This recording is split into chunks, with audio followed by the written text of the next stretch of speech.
La France est un paradis fiscal. Depuis ma dernière vidéo sur la holding et le crédit lombard, pourquoi les riches ne payent aucun impôt et ont toujours du cash? Plus de commentaires. C'est une vague de commentaires. Ok, t'as ton crédit, mais comment est-ce que tu rembourses le crédit lombard? Comment est-ce que tu rembourses les intérêts? Tu vas toujours finir par payer la flat tax de 30%. Alors on va aller droit au but. Voici l'une des solutions. La plus simple, la plus propre et la plus utilisée des entrepreneurs. Le principe est simple. Reprenons l'exemple. T'as fait 100 000 euros de bénéfices dans ta société. Tu décides de les monter dans ta holding, tu demandes un crédit lombard à ta banque, tu laisses les 100 000 euros en garantie, tu as 70 000 euros de cash liquide.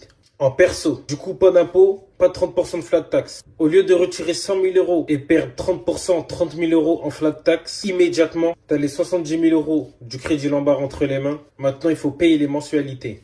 Tu vas te verser uniquement les prix des mensualités. Si les mensualités sont de 300 euros, tu te verses 300 euros. Seulement pour payer ta mensualité. Sauf que tu as toujours les 70 000 euros entre les mains. Pour faire ta vie, vivre personnellement, voyager, ton lifestyle. Ou investir.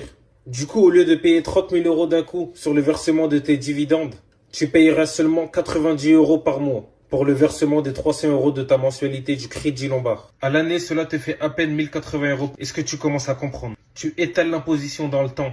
Tu payes l'impôt sur 300 euros. Pas sur 100 000 euros. Tu rends la position légère, maîtrisable. Et le capital qui se trouve dans ta holding reste intact. Il prend de la valeur.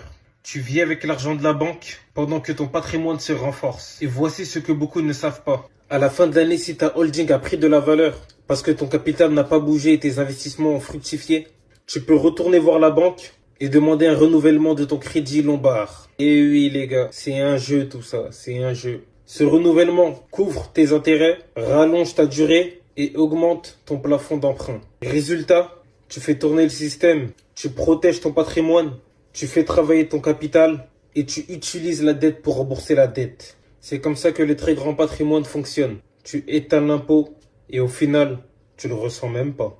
Il faut arrêter de se plaindre. S'il y a un jeu, c'est qu'il y a des règles. S'il y a des règles, c'est qu'on peut y jouer. Et tout peut se faire proprement dans la voie légale. Peace, my team wrestler.